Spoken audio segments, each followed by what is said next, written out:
friends, and I'm here with Diana Rosayn of the Kannico Agency, and we want to talk a little bit about one of the new services that we have added to the Kannico package, and it has to do with a lot of creative work. So everything that has to do with branding and messaging and storytelling and awareness and being out in the community.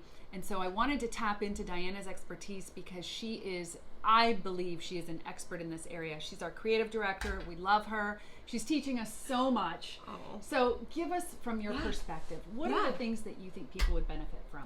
Yeah, so the biggest thing is that you want people to recognize you. You want people to understand what you're about and the importance of your mission. So when you build in some of these creative services, you start to build this recognizable brand.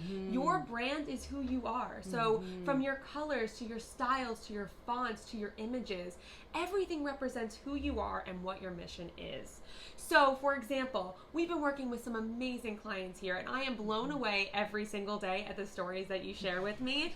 Honestly, it's daily goosebumps over here at Kannico. Lots of laughing and smiling and goosebumps. It is, and it's such a feel-good. But if people don't understand and know what you're doing out in the community, they have a really hard time understanding your mission and therefore giving back to that cause. Agreed. So the biggest thing that I've seen with some of our clients is those images, the representations of the stories that they share and what those mean. So when we sit down and work with some of our clients, the biggest thing is what represents your mission? Who represents your mission? Who's your audience? Is it that you're working with children in underserved communities?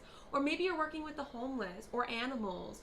All of these brands have images and feelings and colors that connect to a feeling that your donors are then giving to. So what if I were to come to you and I say, but I don't know what our brand is or what our style is, or how can you tease that out of someone? Of course. Absolutely. And how do you do that? Do you just ask questions and find out more about them? Absolutely. So the biggest thing is certainly asking those right questions, sitting down with a person and understanding what's their passion. What created this brand? What created this mission? It all stems from passion, and I don't think I've ever seen an organization that it hasn't come from that. True. So just getting to know who they are and getting to know some of the people that they see every day, even taking a walk through their lives, a walk in their shoes, so to say, and getting to know what is their day like. Who do they see every day? Every single color has a feeling. So green represents being calm, and blue is like the ocean, and there's all kinds of science related to the colors that represent your brand. So, oftentimes we see that big companies use red because red is power. Yes. And it's powerful, and it means, and it emits this emotion. So, we have a client right now that is working with kids doing martial arts. Yes. Martial arts is a lot power. Of red. They that is use so red. Funny. Yes. You're absolutely right. Yes. They use tons of red in their They branding. do. Because it represents the power and the energy that's connected to that martial arts. So true. And it comes across in that brand, and people really respond to that. So we definitely tease that out in the way that we ask our questions and the way we understand who they're attracting. Yeah, absolutely. Yeah. And so what would be the top maybe 2 or 3 things that's a nonprofit, and let's say the budget is between $500,000 and $2 million. So they're past the launch stage. They have a little bit of funding where they could invest in their brand.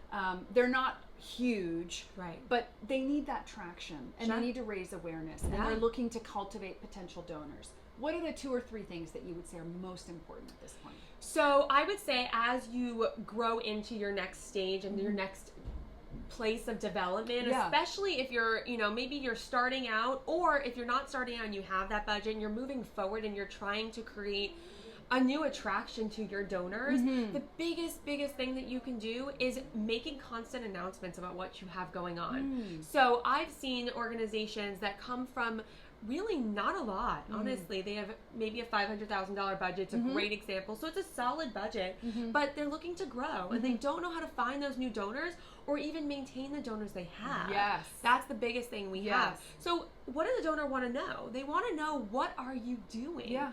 What are you making happen in your community? So sharing those successes, sharing your day-to-day, sharing a story. Does it have to be something fancy and big, a gala, or can it just be something simple? It could be so simple. In fact, I saw a story recently. It is actually trending right now on Twitter. It came from PETA. So, of course, PETA is a very large organization. Yes. But this post was from one of their volunteers in Virginia. She was honestly just starting out with the organization. She had been with them only 3 days, and she was out in the community and found a dog chained to a fence.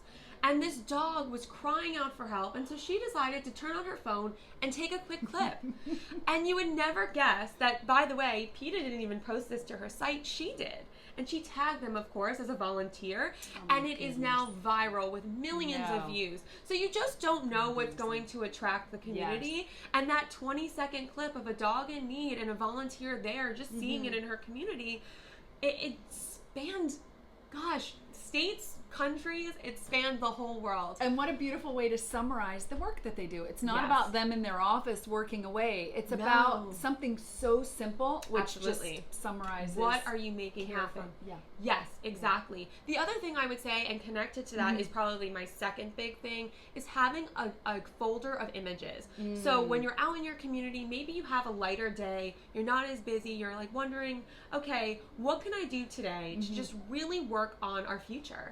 Start snapping some photos, and it could be of absolutely anything. Maybe it's you at your desk on the computer writing to donors. You're writing thank you letters. Maybe you're taking the opportunity to talk to some of your staff and think about what they can be doing with you to build.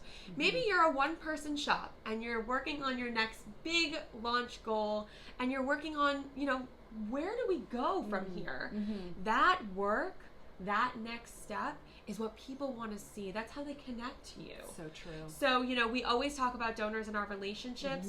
Make your online presence and your creative space yourself, your relationship. Now, what about little videos? Let's say, I see Be Like Brit does this a lot, right? So we love Be Like Brit. They're in our community. We've worked a lot with them over the years. We're huge fans. They do a lot of videos. They do. Do people like videos? Do they love like to? I mean, videos. Is that a good thing? Even if it's informal? Just yes. Honestly, I have to do a quick shout out too, because Chloe, the first time I met you, you played the Be Like Brit video, and I cried like a baby. Yes. Like a baby. Because truly, what touches the heart better than these videos of certainly their population, the kids that they're serving in Haiti? I'm crying thinking about that video. But the connection to you, the connection to who you are and the work you're doing for your organization. Videos are the best way to connect to people. It's as though you're there with them. Yes. You're talking to them. It's a heartfelt connection.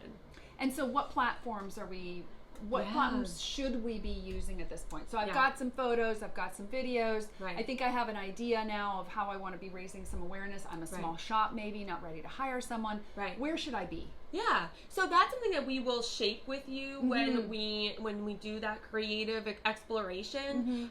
Every organization is different, and it really depends on the audience. But I would say to have one solid platform, one platform that your audience is in, and they're really understanding of your mission. Sometimes it means that the first few months we are on all the platforms, and we're testing it out and we're seeing what's out there. That's not a bad idea, actually. Try it out on a few different places and see what works. Absolutely. And then you're appealing to everyone. Okay. But, for the most part, I would say it really just depends on who you're trying to appeal to. Okay. Excellent. Yes. Well, thank you.